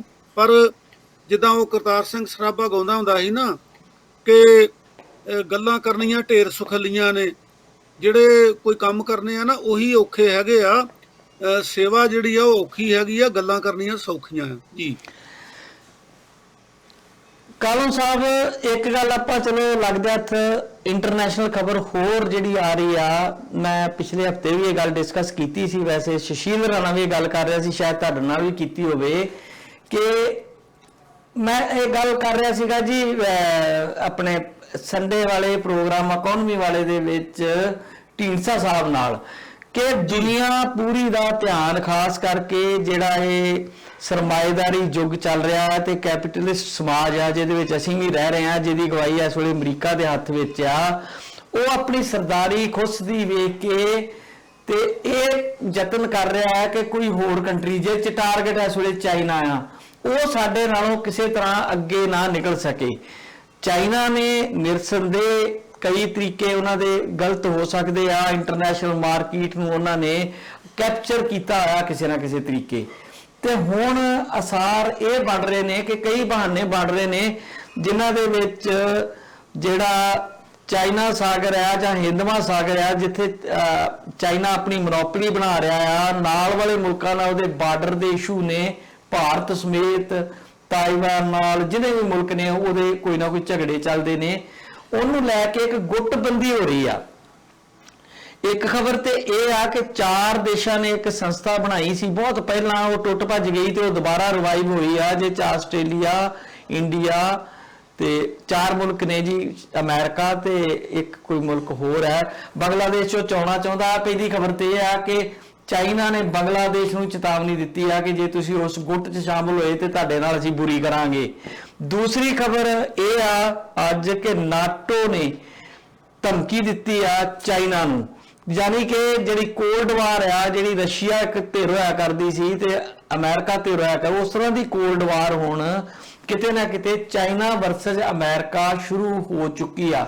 ਔਰ ਇਹ ਰੁਖ ਪਤਾ ਨਹੀਂ ਕਿੰਨਾ ਚਿਰ ਲੱਗਦਾ, ਇਹ ਵਰਲਡ ਵਾਰ ਵਾਲੇ ਪਾਸੇ ਵੀ ਵੱਧ ਰਹੀ ਆ। ਕਿਸੇ ਕਾਰਨ ਵੀ ਵਰਲਡ ਵਾਰ ਲੱਗ ਸਕਦੀ ਆ, ਕਿਉਂਕਿ ਚਾਈਨਾ ਦਾ ਜਿਹੜਾ ਪ੍ਰਭਾਵ ਆ ਉਹਨੂੰ ਇਹ ਮੁਲਕ ਜਿਹੜੇ ਆ ਇਹ ਰੋਕਣਾ ਚਾਹੁੰਦੇ ਆ। ਸੋ ਇਸ ਖਬਰ ਬਾਰੇ ਤੁਸੀਂ ਕੁਝ ਗੱਲ ਕਰਨੀ ਚਾਹੋਗੇ? ਮੈਨੂੰ ਯਾਦ ਆ ਜੀ, ਜਦੋਂ ਤੁਸੀਂ ਇਹ ਸਵਾਲ ਕੀਤਾ ਸੀਗਾ ਤੇ ਇਹਦੇ ਵਿੱਚ ਤੁਸੀਂ ਇਹ ਕਿਹਾ ਸੀਗਾ ਕਿ ਉਹਦੇ ਵਿਰੁੱਧ ਜੋ ਇਕੱਠੇ ਹੁੰਦੇ ਆ ਤੇ ਉਹਦੇ ਤੋਂ ਸਿੱਖਣ ਖਾਂ ਬਈ ਅਸੀਂ ਕਿਵੇਂ ਅੱਗੇ ਵੱਧ ਸਕਦੇ ਆ, ਵੀ ਇਹ ਕਿੱਦਾਂ ਅੱਗੇ ਵੱਧ ਗਿਆ ਤੇ ਅਸੀਂ ਕਿੱਦਾਂ ਵਧਣਾ। ਹਾਂਜੀ। ਬਾਕੀ ਗਿੱਲ ਸਾਹਿਬ ਇਹ ਆ ਵੀ ਜਿਹੜਾ ਕੈਪੀਟਲਿਸਟ ਸਿਸਟਮ ਹੈ ਨਾ, ਕਾਰਪੋਰੇਟ ਸਿਸਟਮ ਵੀ ਉਹਦਾ ਇੱਕ ਨਵਾਂ ਰੂਪ ਆ। ਤੇ ਜਿੱਦਾਂ ਕਹਿੰਦੇ ਆ ਨਾ, ਇੱਕ ਮਿਆਨ 'ਚ ਦੋ ਤਲਵਾਰਾਂ ਨਹੀਂ ਰਹਿ ਸਕਦੀਆਂ, ਇਸੇ ਹੀ ਤਰ੍ਹਾਂ ਹੁਣ ਅਮਰੀਕਾ ਦੀ ਪਾਲਿਸੀ ਇਹ ਆ ਜਾਂ ਕਾਰਪੋਰੇਟ ਵਰਲਡ ਜਿਹੜਾ ਹੈਗਾ ਉਹ ਇਦਾਂ ਐਸਟੈਬਲਿਸ਼ ਕਰ ਰਿਹਾ ਹੈਗਾ ਬਈ ਇੱਕ ਸ਼ਕਤੀ ਜਿਹੜੀ ਹੈਗੀ ਆ ਉਹੀ ਮਹਾਨ ਹੋਵੇ, ਉਹਦੇ ਬਰਾਬਰ ਦੀ ਕੋਈ ਹੋਰ ਸ਼ਕਤੀ ਜਿਹੜੀ ਆ ਉਹ ਨਹੀਂ ਹੋਣੀ ਚਾਹੀਦੀ। ਸੋ ਇਸ ਕਰਕੇ ਅਮਰੀਕਾ ਦੀ ਅਗਵਾਈ ਦੇ ਵਿੱਚ ਇਹ ਯਤਨ ਕੀਤੇ ਜਾ ਰਹੇ ਆ ਕਿ ਜਿਹੜਾ ਚਾਈਨਾ ਦਾ ਪ੍ਰਭਾਵ ਆ ਉਹਨੂੰ ਖੁੰਡਾ ਕੀਤਾ ਜਾਵੇ, ਤੇ ਬਲਕਿ ਜਿੱਦਾਂ ਤੁਸੀਂ ਦੱਸਿਆ ਵੀ ਉਹਦੇ 'ਚ ਉਹਨੂੰ ਬਰਬਾਦ ਕੀਤਾ ਜਾਵੇ, ਤਬਾਹ ਕੀਤਾ ਜਾਵੇ। ਇਸ ਕਿਸਮ ਦੀ ਵੀ ਗੱਲ ਜਿਹੜੀ ਆ ਉਹ ਚੱਲ ਰਹੀ ਆ। ਤੇ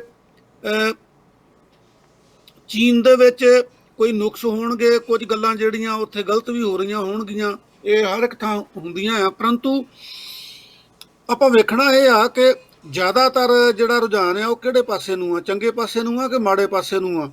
ਜੇ ਉਹਨਾਂ ਨੇ ਇੰਨੀ ਪ੍ਰੋਡਕਸ਼ਨ ਕਰ ਲਈ ਹੈਗੀ ਆ ਦੁਨੀਆ ਦੇ ਵਿੱਚ, ਹਰ ਖੇਤਰ ਦੇ ਵਿੱਚ ਉਹ ਮੁਕਾਬਲਾ ਕਰਨ ਜੋਗੇ ਹੋ ਗਏ ਆ, ਤੇ ਫਿਰ ਉਹਨਾਂ ਨੂੰ ਈਰਖਾ ਕਰਨੀ ਜਾਂ ਉਹਨਾਂ ਦਾ ਵਿਰੋਧ ਕਰਨਾ ਇਸ ਤਰੀਕੇ ਨਾਲ, ਉਹ ਮਨੁੱਖਤਾ ਦੇ ਪੱਖ ਤੋਂ ਤਾਂ ਕੋਈ ਬਹੁਤ ਜਿਹੜਾ ਉਹ ਲਾਹੇਵੰਦ ਜਾਂ ਵਾਜਬ ਨਹੀਂ ਹੈ। ਬਾਕੀ ਉਹਨੂੰ ਇੱਕ ਵਿਰੋਧੀ ਦੇਸ਼ ਦੇ ਤੌਰ ਤੇ, ਦੁਸ਼ਮਣ ਦੇਸ਼ ਦੇ ਤੌਰ ਤੇ ਸਮਝਣਾ ਇਹ ਵੱਖਰੀ ਗੱਲ ਹੈਗੀ ਆ। ਤੇ ਬਾਕੀ ਤੁਸੀਂ ਇਹ ਦੇਖੋ ਜੀ ਕਿ ਹੁਣ ਕਿਸੇ ਸਮੇਂ ਹੁੰਦਾ ਸੀਗਾ, ਉਹਨਾਂ ਨੇ ਦੇਖੋ ਜੀ ਜਿਹੜੀਆਂ ਇੰਟਰਨੈਸ਼ਨਲ ਖੇਡਾਂ ਹੁੰਦੀਆਂ, ਭਾਵੇਂ ਏਸ਼ੀਆ ਦੀਆਂ ਹੋਣ ਤੇ ਭਾਵੇਂ ਓਲੰਪਿਕਸ, ਉਹਨਾਂ ਦੇ ਵਿੱਚ ਉਹਨਾਂ ਚਿਰ ਉਹਨਾਂ ਨੇ ਆਪਣੀਆਂ ਟੀਮਾਂ ਨਹੀਂ ਭੇਜੀਆਂ ਸੀਗੀਆਂ ਜਦੋਂ ਤੱਕ ਉਹਨਾਂ ਨੇ ਤਿਆਰੀ ਨਹੀਂ ਕਰ ਲਈ ਸੀਗੀ। ਔਰ ਇਸ ਵੇਲੇ ਉਹ ਅਮਰੀਕਾ ਦੇ ਬਰਾਬਰ ਭਿੜਨ ਵਾਲੀ ਸ਼ਕਤੀ ਆ ਖੇਡ ਖੇਤਰ ਦੇ ਵਿੱਚ। ਤੇ ਖੇਡ ਖੇਤਰ ਜਿਹੜਾ ਹੈਗਾ ਉਹਨੂੰ ਜਿਹੜੇ ਦੂਜੇ ਖੇਤਰ ਆ ਉਹਨਾਂ ਦੇ ਵਿੱਚ ਵੀ ਸਮਝਿਆ ਜਾਂਦਾ। ਖੇਡਾਂ ਦੇ ਵਿੱਚ ਉਹੀ ਦੇਸ਼ ਜਿਹੜੇ ਆ ਉਹ ਅੱਗੇ ਆਉਂਦੇ ਆ ਜਿਨ੍ਹਾਂ ਦੀ ਇੰਟਰਨਲ ਜਿਹੜੀ ਇਕਨੋਮੀ ਆ, ਜਿਨ੍ਹਾਂ ਦਾ ਸਿਸਟਮ ਜਿਹੜਾ ਉਹ ਠੀਕ ਆ। ਸੋ ਮੈਂ ਇਹ ਸਮਝਣਾ ਵੀ ਜਿਹੜਾ ਧੜੇਬੰਦੀ ਇਕੱਠੀ ਕੀਤੀ ਜਾ ਰਹੀ ਆ ਨਾਟੋ ਵੱਲੋਂ ਜਾਂ ਕਿਸੇ ਵੱਲੋਂ ਵੀ ਧਮਕੀਆਂ ਵੀ ਦਿੱਤੀਆਂ ਜਾ ਰਹੀਆਂ, ਉਹ ਮਨੁੱਖਤਾ ਵਾਸਤੇ, ਇਸ ਗਲੋਬ ਵਾਸਤੇ, ਇਸ ਪਲੈਨਟ ਵਾਸਤੇ ਬਹੁਤ ਖਤਰਨਾਕ ਆ। ਔਰ ਜਿਹੜੇ ਦੁਨੀਆ ਭਰ ਦੇ ਸਿਆਣੇ ਲੋਕ ਆ ਉਹਨਾਂ ਨੂੰ ਇਹਦੇ 'ਚ ਦਖਲ ਇਸ ਤਰੀਕੇ ਨਾਲ ਦੇਣਾ ਚਾਹੀਦਾ ਆ ਕਿ ਕੋਐਗਜ਼ਿਸਟੈਂਸ ਜਿਹੜੀ ਆ, ਸਹਿ ਹੋਂਦ ਵਾਲੀ ਜਿਹੜੀ ਗੱਲ ਆ ਉਹ ਚੱਲੇ, ਤੇ ਯੁੱਧ ਵਾਲੀ, ਜੰਗ ਵਾਲੀ ਲੜਾਈ ਗੱਲ ਜਿਹੜੀ ਆ ਉਹ ਨਾ ਹੋਵੇ। ਜੀ ਵੈਸੇ ਆਪਣੇ ਟਰੰਪ ਸਾਹਿਬ ਜਦੋਂ ਆਏ ਸੀਗੇ ਉਹਨਾਂ ਨੇ ਦੁਨੀਆ ਨਾਲੋਂ ਕਾਫੀ ਸਮਝੌਤੇ ਤੋੜੇ ਸੀ। ਉਹਦੇ ਵਿੱਚ ਜਿਸ ਤਰ੍ਹਾਂ এনवायरमेंट ਦੀ ਗੱਲ ਕਰਦੇ ਆ, ਜਿਹੜੀ ਪੈਰਿਸ ਸੰਧੀ ਉਹਨਾਂ ਤੋੜਿਆ, ਜਾਪਾਨ ਨਾਲ ਸੰਧੀ ਤੋੜੀ। ਇੱਕ ਉਹਨਾਂ ਨਾਟੋ ਨੂੰ ਵੀ ਕਿਤੇ ਨਾ ਕਿਤੇ ਕਮਜ਼ੋਰ ਕੀਤਾ ਸੀ। ਨਾਟੋ ਬਾਰੇ ਅਸੀਂ ਬਹੁਤ ਬਚਪਨ ਤੋਂ ਪੜ੍ਹਦੇ ਆਏ ਆ ਕਿ ਇੱਕ ਉਹਨਾਂ ਮੁਲਕਾਂ ਦਾ ਧੜਾ ਆ ਜਿਹੜਿਆਂ ਨੇ ਇੱਕ ਆਪਸ ਸਮਝੌਤਾ ਕੀਤਾ ਹੋਇਆ ਕਿ ਕਿਸੇ ਇੱਕ ਮੁਲਕ ਤੇ ਵੀ ਹਮਲਾ ਹੋਊ ਤੇ ਨਾਟੋ ਦੀਆਂ ਸਾਰੀਆਂ ਫੌਜਾਂ ਉਹਨੂੰ ਬਚਾਉਣ ਲਈ ਜਾਣਗੀਆਂ। ਤੇ ਇਹ ਧੜਾ ਜਿਹੜਾ ਆ ਇਹ ਪਿਛਲੇ ਜਿਹੜੀ ਟਰੰਪ ਦਾ ਸਮਾਂ ਸੀਗਾ ਉਦੋਂ ਕਾਫੀ ਕਮਜ਼ੋਰ ਹੋਇਆ, ਕਿਉਂਕਿ ਇੱਕ ਕੰਟਰੋਵਰਸੀ ਹੋ ਗਈ ਸੀਗੀ ਕਿ ਟਰੰਪ ਸਾਹਿਬ ਕਹਿੰਦੇ ਸੀ ਕਿ 70% ਇਹਦਾ ਬੋਝ ਇਕੱਲੇ ਅਮਰੀਕਾ ਨੂੰ ਚੁੱਕਣਾ ਪੈਂਦਾ, ਅਸੀਂ ਦੂਜੇ ਦੇਸ਼ਾਂ ਦੀ ਰਖਵਾਲੀ ਲਈ ਜਾਂ ਉੱਥੋਂ ਦੇ ਅੱਤਵਾਦ ਨੂੰ ਨਿਬੜਨ ਲਈ ਆਪਣੇ ਬੰਦੇ ਕਿਉਂ ਮਰਾਈਏ, ਕਿਉਂ ਇੰਨਾ ਪੈਸਾ ਖਰਾਬ ਕਰੀਏ। ਤੇ ਹੁਣ ਜਦੋਂ ਦੇ ਜੋ ਬਾਈਡਨ ਆਏ ਨੇ ਉਹ ਨਾਟੋ ਨੂੰ ਦੁਬਾਰਾ ਸ਼ਕਤੀਸ਼ਾਲੀ ਬਣਾਉਣਾ ਚਾਹੁੰਦੇ ਨੇ ਤੇ ਦੁਬਾਰਾ ਕਿਤੇ ਨਾ ਕਿਤੇ ਉਹ ਫੇਰ ਜਿਹੜੀ ਆਪਣੀ ਸੁਪਰਮੇਸੀ ਆ ਦੁਨੀਆ ਤੇ ਉਹਨੂੰ ਸਾਬਤ ਕਰਨ ਲਈ ਕਾਫੀ ਤਤਪਰ ਨੇ। ਵੈ ਬਜ਼ੁਰਗ ਲੀਡਰ ਨੇ, ਪਰ ਉਹਨਾਂ ਦਾ ਵੀ ਜਿਹੜਾ ਕੰਮਕਾਰ ਤਰੀਕਾ ਆ, ਅਮਰੀਕਾ ਕਹਿੰਦੇ ਆ ਕਿ ਚਾਹੇ ਉੱਥੇ ਰਿਪਬਲਿਕਨ ਆ ਜਾਣ ਤੇ ਚਾਹੇ ਡੈਮੋਕ੍ਰੇਟ ਆ ਜਾਣ, ਅਮਰੀਕਾ ਦੀ ਵਿਦੇਸ਼ ਦੀ ਨੀਤੀ ਕਦੀ ਵੀ ਨਹੀਂ ਬਦਲਦੀ, ਹਮੇਸ਼ਾ ਉਹ ਆਪਣੇ ਹਿੱਤ ਸਾਹਮਣੇ ਰੱਖ ਕੇ ਕੰਮ ਕਰਦਾ। ਵੈਸੇ ਵੀ ਅੱਜ ਕੱਲ੍ਹ ਰਾਸ਼ਟਰਵਾਦ ਦਾ ਯੁੱਗ ਆ ਤੇ ਹਰ ਕੰਟਰੀ ਆਪੋ ਆਪਣੇ ਦੇਸ਼ ਲਈ ਕੰਮ ਕਰਨਾ ਚਾਹੁੰਦਾ। ਚੀ ਗੁਵੇਰਾ ਵਰਗੇ ਲੋਕਾਂ ਦੀ ਗੱਲ ਵੱਖਰੀ, ਜਿਹੜੀ ਆਪਾਂ ਪਹਿਲਾਂ ਕਰਕੇ ਹਟੇ ਹਾਂ, ਕਿ ਉਹਨਾਂ ਨੇ ਸਾਰੀ ਦੁਨੀਆ ਦੇ ਜਿਹੜੇ ਮਜ਼ਲੂਮ ਸੀ, ਜਿਨ੍ਹਾਂ ਦੇ ਉੱਤੇ ਜ਼ੁਲਮ ਹੁੰਦਾ ਸੀ, ਉਹਨਾਂ ਦੀ ਖਾਤਰ ਲੜਾਈ ਲੜੀ ਤੇ ਉਹਨਾਂ ਨੇ ਕਿਹਾ ਕਿ ਜਿੱਥੇ ਵੀ ਕਿਤੇ ਕਿਸੇ ਨਾਲ ਜ਼ੁਲਮ ਹੁੰਦਾ ਉਹ ਮੇਰਾ ਭਰਾ ਆ ਤੇ ਮੈਂ ਉਹਦੇ ਭਾਈਚਾਰੇ 'ਚ ਸ਼ਰੀਕ ਆ, ਉਹਦੇ ਦੁੱਖ 'ਚ ਸ਼ਰੀਕ ਆ। ਪਰ ਦੂਜੇ ਪਾਸੇ ਦੁਨੀਆ ਹੁਣ ਧੜਿਆਂ 'ਚ ਵੰਡੀ ਆ ਤੇ ਨਾਟੋ ਨੂੰ ਮੁੜ ਕੇ ਸੁਰਜੀਤ ਕਰਨ ਦੀਆਂ ਜਿਹੜੀਆਂ ਉਹ ਮੀਟਿੰਗਾਂ ਚੱਲ ਰਹੀਆਂ ਨੇ, G7 'ਚ ਇਹਦੇ ਤੇ ਡਿਸਕਸ਼ਨ ਹੋ ਰਹੀ ਆ ਕਾਫੀ, ਔਰ ਇਹਦੇ ਵਿੱਚ ਮੁੱਦਾ ਮੁੱਖ ਇਹ ਆ ਕਿ ਚੀਨ ਦਾ ਰਾਹ ਕਿੱਦਾਂ ਰੋਕਿਆ ਜਾਵੇ। ਉਹ ਤਾਂ ਪਹਿਲਾਂ ਹੀ ਅਸੀਂ ਗੱਲ ਜਿਹੜੀ ਕੀਤੀ ਆ ਜੀ, ਉਹ ਇਹ ਆ ਵੀ ਸਾਧ ਦੀ ਪੂਰੀ ਤੇ ਇਕੱਠ ਆ ਬਈ ਇਹਨੂੰ ਚੀਨ ਨੂੰ ਕਿਵੇਂ ਨਾ ਕਿਵੇਂ ਰੋਕਿਆ ਜਾਵੇ, ਕਿਵੇਂ ਦਬਾ ਕੇ ਰੱਖਿਆ ਜਾਵੇ। ਜੇ ਇਹਦੇ ਤੇ ਹਮਲਾ ਵੀ ਕਰਨਾ ਪਵੇ, ਲੜਾਈ ਵੀ ਕਰਨੀ ਪਵੇ, ਤੇ ਤਾਂ ਵੀ ਕੋਈ ਇਹਦੇ ਤੋਂ ਕੋਈ ਝਿਜਕ ਨਾ ਵਿਖਾਈ ਜਾਵੇ। ਤੇ ਜਿਹੜੀ ਤੁਸੀਂ ਗੱਲ ਕੀਤੀ ਹੈ ਜੋ ਬਾਈਡਨ ਦੀ ਤੇ ਆਪਣੇ ਟਰੰਪ ਸਾਹਿਬ ਦੀ, ਇਹ ਗੱਲ ਠੀਕ ਆ ਕਿ ਅਮਰੀਕਾ ਦਾ ਪ੍ਰੈਜ਼ੀਡੈਂਟ ਕੋਈ ਵੀ ਬਣ ਜਾਵੇ, ਉਹਨਾਂ ਦੀ ਫੋਰਨ ਪਾਲਿਸੀ ਜਿਹੜੀ ਆ ਉਹੋ ਹੀ ਰਹਿਣੀ ਆ। ਤੇ ਇਹ ਜਿੱਦਾਂ ਆਮ ਪੰਜਾਬੀ ਠੇਠ ਪੰਜਾਬੀ 'ਚ ਅਸੀਂ ਕਹਿੰਦੇ ਆ ਵੀ ਇਹ ਜਿਹੜਾ ਦੁਨੀਆ ਦਾ ਥਾਣੇਦਾਰ ਆ, ਤੇ ਥਾਣੇਦਾਰ ਨੇ ਥਾਣੇਦਾਰੀ ਇਸੇ ਤਰ੍ਹਾਂ ਹੀ ਕਰਨੀ ਆ। ਔਰ ਆਮ ਤੌਰ 'ਤੇ ਕਿਹਾ ਜਾਂਦਾ ਆ ਕਿ ਵੀ ਜਿੱਥੇ ਵੀ ਕੋਈ ਪੁਆੜਾ ਪੈਂਦਾ ਆ, ਉੱਥੇ ਜਦੋਂ ਕੋਈ ਖੋਜ ਕੀਤੀ ਜਾਂਦੀ ਆ, ਸੋਚਿਆ ਜਾਂਦਾ ਤਾਂ ਪੁਆੜੇ ਦੀ ਜੜ ਜਿਹੜੀ ਆ ਉਹ ਇਹ ਅਮਰੀਕਾ ਹੀ ਨਿਕਲਦਾ ਆ। ਔਰ ਹੁਣ ਵੀ ਇਹਨੇ ਆਪਣੇ ਨਾਲ ਜਿਹੜੇ ਮੁਲਕ ਹੈਗੇ ਆ ਉਹਨਾਂ ਨੂੰ ਨਾਲ ਰਲਾ ਕੇ ਤੇ ਇਸ ਕਿਸਮ ਦੀ ਜਿਹੜੀ ਗੱਲ ਚੁੱਕੀ ਆ ਵੀ ਨਾਟੋ ਨੂੰ ਮਜ਼ਬੂਤ ਕੀਤਾ ਜਾਵੇ। ਨਾਟੋ ਨੂੰ ਮਜ਼ਬੂਤ ਕੀਤਾ ਜਾਵੇ ਦਾ ਮਤਲਬ ਇਹ ਆ ਬਈ ਚੀਨ ਨੂੰ ਡਾਊਨ ਕੀਤਾ ਜਾਵੇ ਤੇ ਇਹ ਜਿਹੜੀ ਆਪਣੀ ਸੁਪਰਮੇਸੀ ਹੈਗੀ ਆ ਅਮਰੀਕਾ ਦੀ, ਜਿਹੜਾ ਇਹਦਾ ਧੌਂਸ ਹੈਗੀ ਆ, ਉਹ ਬਰਕਰਾਰ ਰੱਖੀ ਜਾ ਸਕੇ।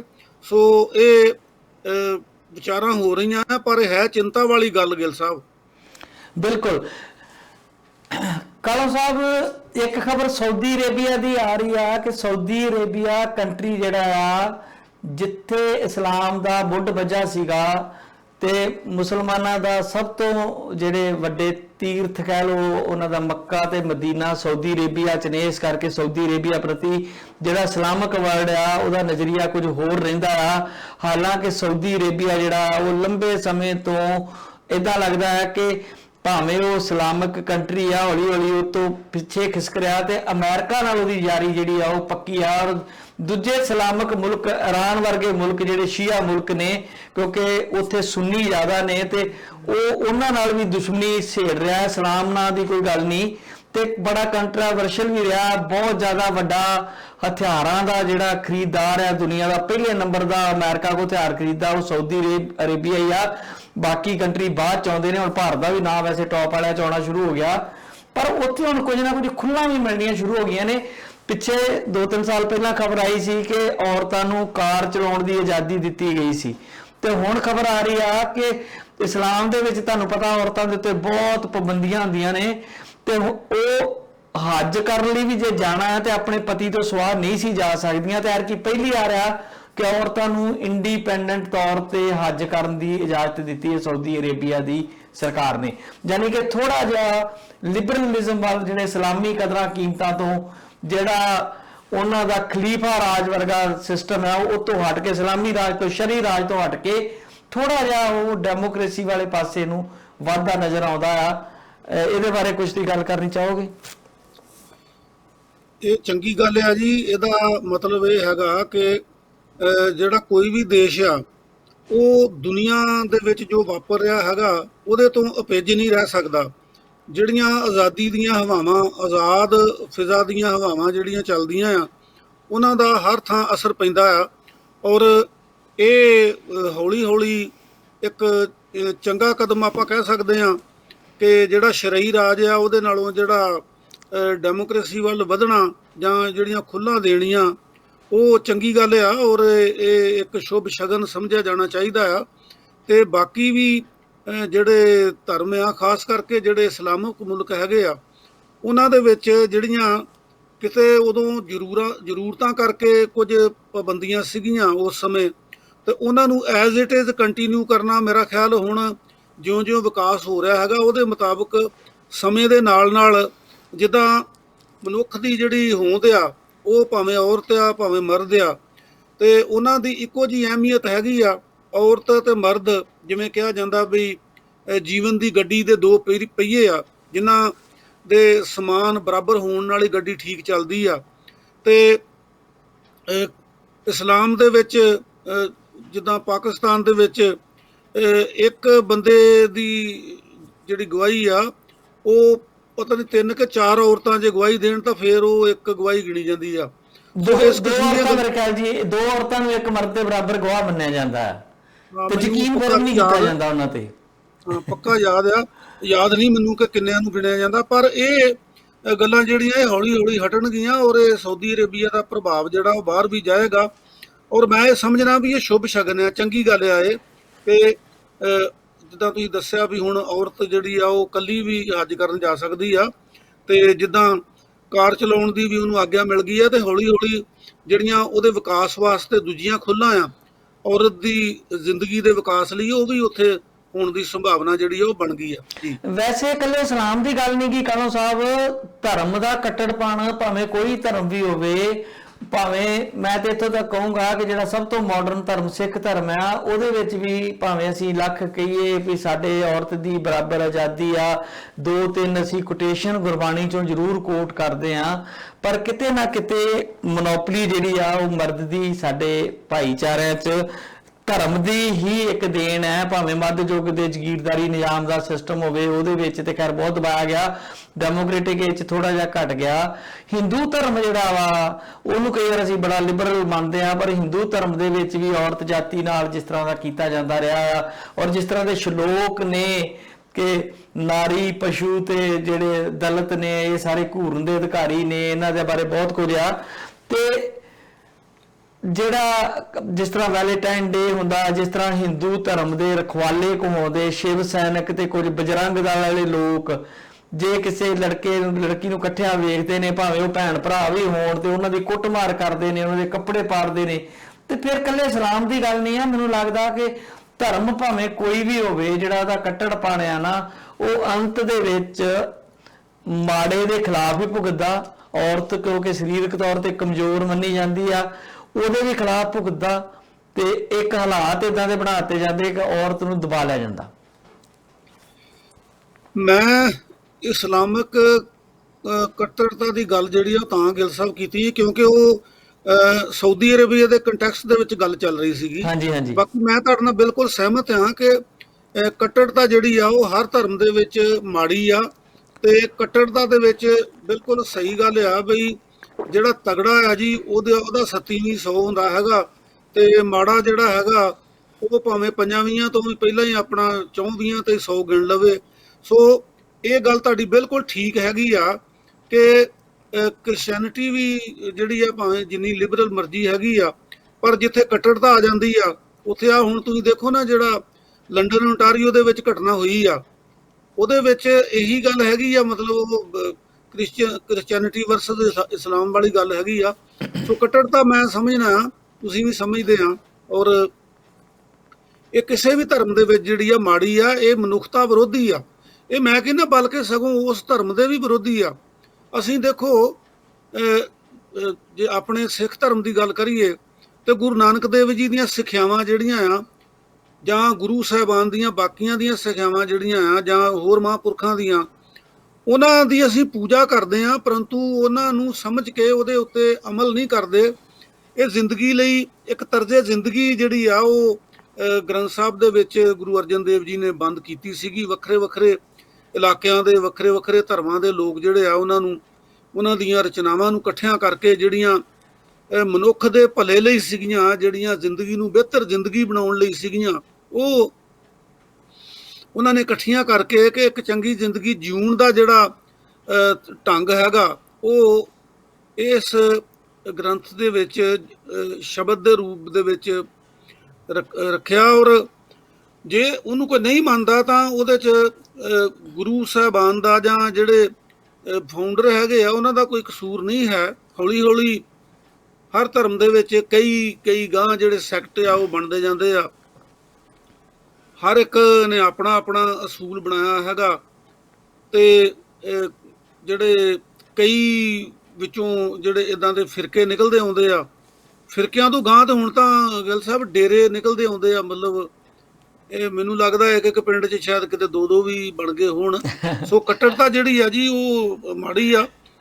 ਤੇ ਸਾਰੇ ਧਰਮ ਜਿਹੜੇ ਆ ਉਹ ਜਦੋਂ ਇੱਕ ਚੰਗਾ ਮਨੁੱਖ ਬਣਨ ਦੀ ਪ੍ਰੇਰਨਾ ਦਿੰਦੇ ਆ, ਸਿੱਖਿਆ ਦਿੰਦੇ ਆ, ਤਾਂ ਉਹਦੇ ਵਾਲੇ ਪਾਸੇ ਨੂੰ ਜਿਹੜਾ ਵੀ ਕੋਈ ਕਾਨੂੰਨ ਭਾਵੇਂ ਕਿਸੇ ਵੀ ਮੁਲਕ 'ਚ ਹੋਵੇ, ਤੇ ਡੈਮੋਕ੍ਰੇਟਿਕ ਸਿਸਟਮ ਜਿਹੜਾ ਹੈਗਾ ਉਹਦੇ 'ਚ ਨੁਕਸ ਭਾਵੇਂ ਜਿੰਨੇ ਮਰਜ਼ੀ ਹੋਣ, ਅੱਜ ਦੇ ਜ਼ਮਾਨੇ ਦੇ ਵਿੱਚ ਸਭ ਤੋਂ ਵਧੀਆ ਸਿਸਟਮ ਡੈਮੋਕ੍ਰੇਟਿਕ ਸਿਸਟਮ ਹੀ ਆ ਜੀ।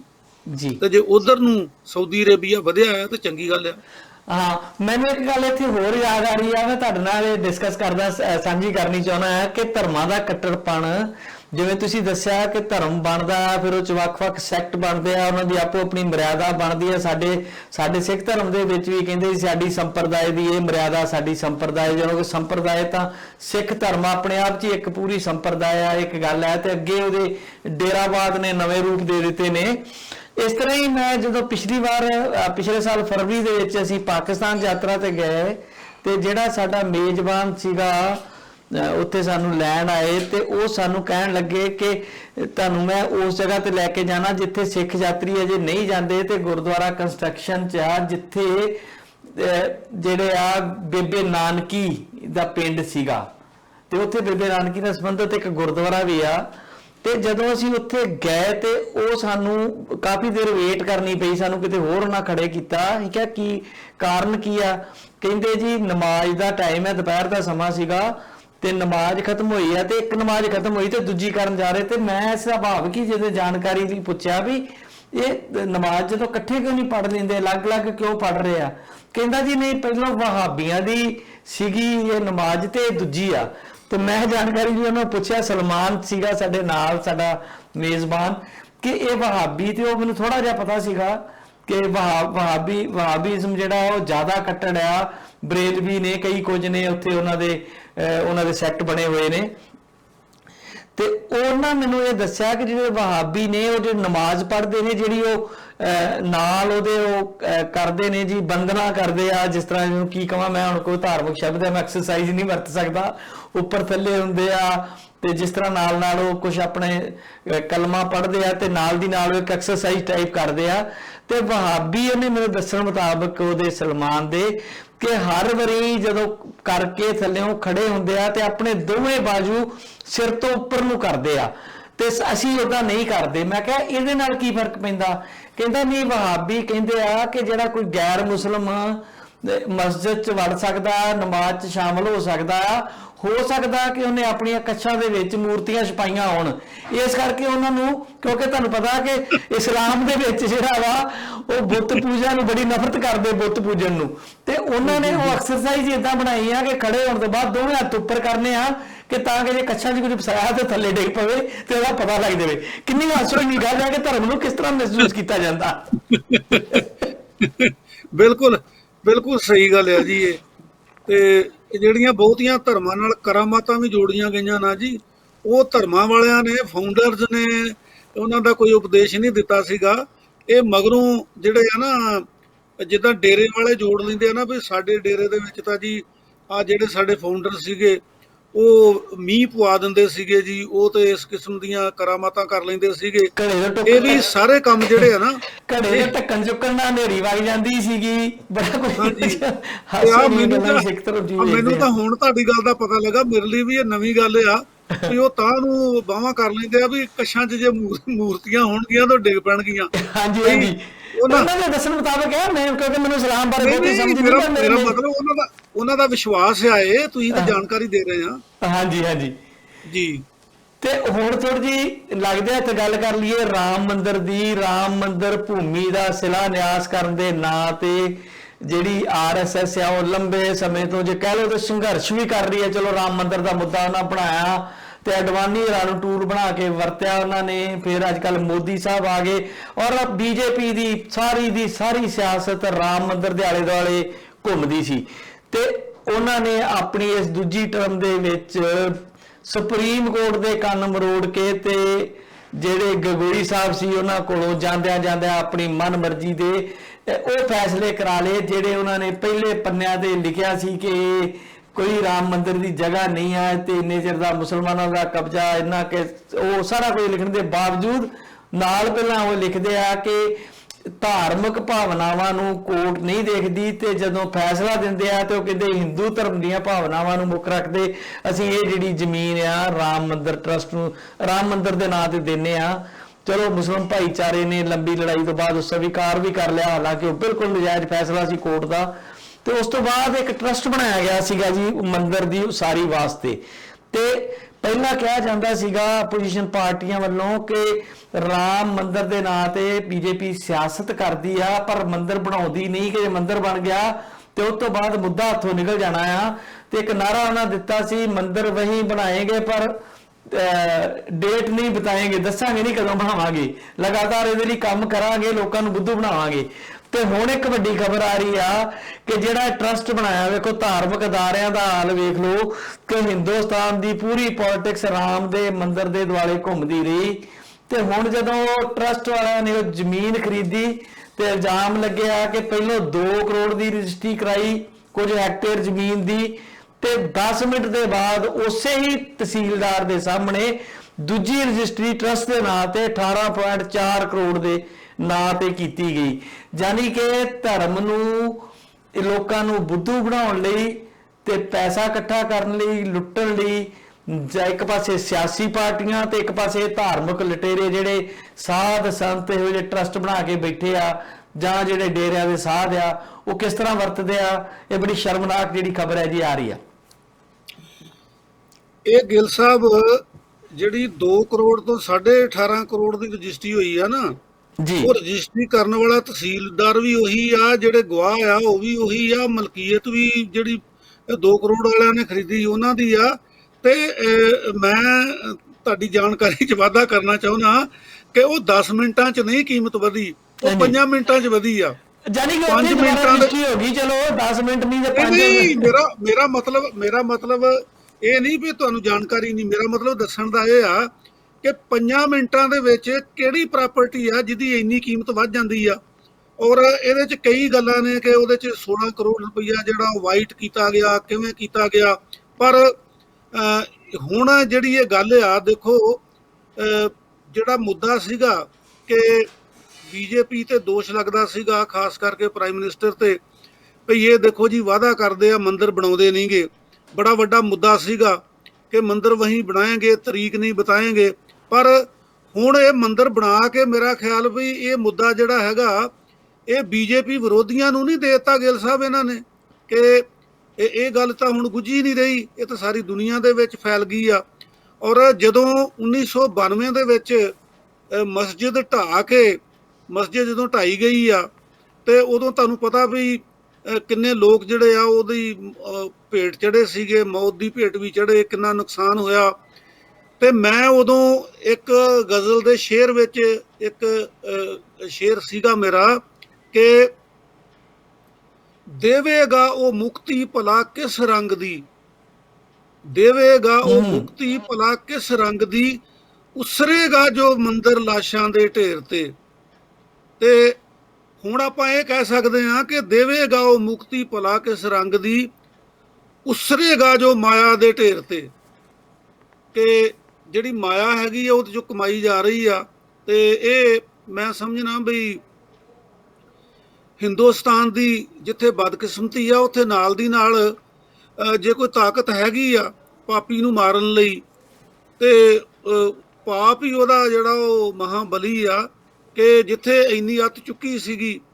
ਹੁਣ ਮੈਨੂੰ ਨਹੀਂ ਲੱਗਦਾ ਵੀ ਇਹਦਾ ਕੋਈ ਜਿਹੜਾ ਡਿਫੈਂਸ ਦਿੱਤਾ ਜਾ ਸਕੇ ਜਾਂ ਇਹਦਾ ਕੋਈ ਤੋੜ ਦਿੱਤਾ ਜਾ ਸਕੇ ਵੀ ਨਹੀਂ ਜੀ ਜਦੋਂ ਰਜਿਸਟਰੀ ਹੋ ਗਈ ਆ, ਔਨ ਰਿਕਾਰਡ ਆ ਤੇ 16 ਕਰੋੜ ਰੁਪਈਏ ਦਾ ਜਿਹੜਾ ਇਹਨੂੰ ਘੁਟਾਲਾ ਹੀ ਆਪਾਂ ਕਵਾਂਗੇ ਜੀ, 16 ਕਰੋੜ ਰੁਪਈਏ ਦਾ ਘੁਟਾਲਾ ਜਿਹੜਾ ਉਹ ਵੀ ਕਿਹਦੇ ਨਾਂ ਤੇ ਆ ਜੀ, ਉਹ ਰਾਮ ਦੇ ਨਾਂ ਤੇ, ਰਾਮ ਦੇ ਨਾਂ ਤੇ ਬਣਨ ਵਾਲੇ ਮੰਦਿਰ ਦੇ ਨਾਂ ਤੇ ਆ। ਸੋ ਇਹ ਪਤਾ ਨਹੀਂ ਮਤਲਬ ਕਿੱਧਰ ਨੂੰ ਜਿਹੜੀ ਆ ਉਹ ਭਾਰਤ ਦੀ ਬਿਲਕੁਲ ਰਾਜਨੀਤੀ। ਕਾਲੂ ਸਾਹਿਬ, ਦਰਅਸਲ ਜਿਹੜੇ ਪੋਲੀਟੀਕਲ ਲੋਕ ਆ, ਲੋਕਾਂ ਨਾਲ ਤੇ ਲੁੱਟ ਕਰਦੇ ਹੀ ਆ। ਜਿੱਥੇ ਕੋਈ ਵੱਡਾ ਪ੍ਰੋਜੈਕਟ ਬਣਨਾ ਹੁੰਦਾ ਆ, ਰਾਜਸਥਾਨ ਦੇ ਵਿੱਚ ਆਪਾਂ ਪਿੱਛੇ ਖਬਰਾਂ ਸੁਣਦੇ ਆਏ ਆ, ਜਿਹੜੇ ਹੁਣ ਦੇ ਵੀ ਮੁੱਖ ਮੰਤਰੀ ਗਹਿਲੋਤ ਸਾਹਿਬ ਨੇ, ਜਿਹੜੇ ਮਿਸਟਰ ਵਡੇਰਾ ਨੇ, ਉਹਨਾਂ ਨੂੰ ਬਹੁਤ ਫਾਇਦੇ ਪਹੁੰਚਾਏ।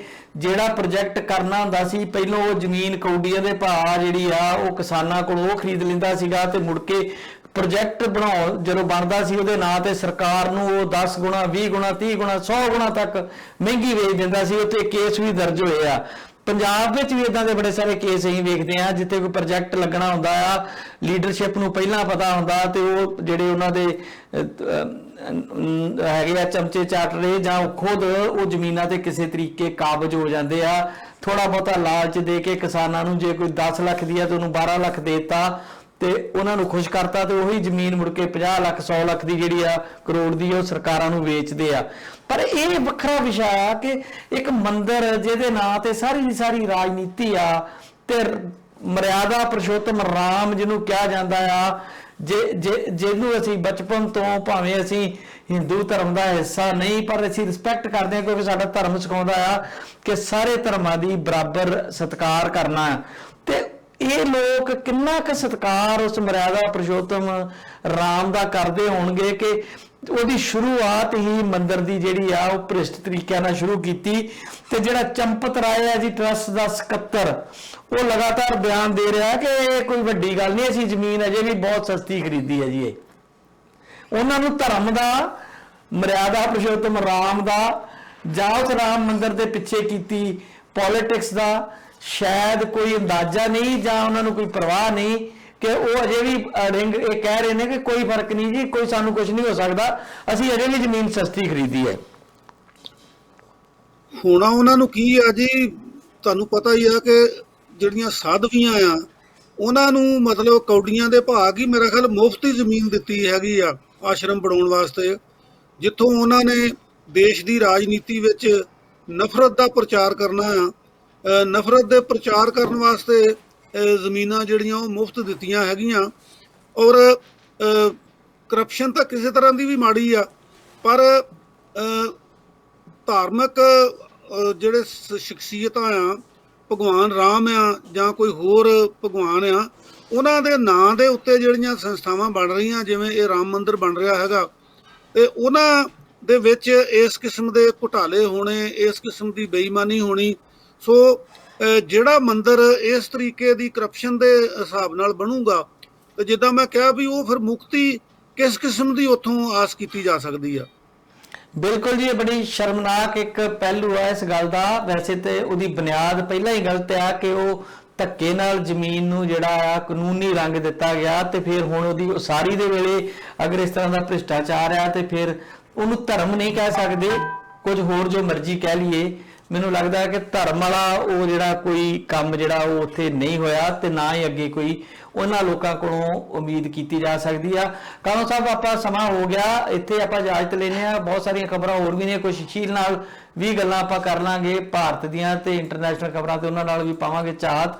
ਤੇ ਪ੍ਰੋਗਰਾਮ 'ਚ ਅਸੀਂ ਜਲਦੀ ਵਾਪਸ ਆ ਰਹੇ ਇੱਕ ਬ੍ਰੇਕ ਤੋਂ ਬਾਅਦ। ਸੁਸ਼ੀਲ ਦਸਾਂਝ ਜਿਹਨਾਂ ਨੂੰ ਚੰਡੀਗੜ੍ਹ ਤੋਂ ਨਾਲ ਜੋੜ ਕੇ। ਕਾਲੂ ਸਾਹਿਬ, ਤੁਹਾਡਾ ਬਹੁਤ ਬਹੁਤ ਸ਼ੁਕਰੀਆ ਜੀ, ਧੰਨਵਾਦ। ਬਹੁਤ ਸ਼ੁਕਰੀਆ ਜੀ ਤੁਹਾਡਾ ਤੇ ਸਾਰੇ ਦਰਸ਼ਕਾਂ ਦਾ। ਥੈਂਕ ਯੂ ਜੀ।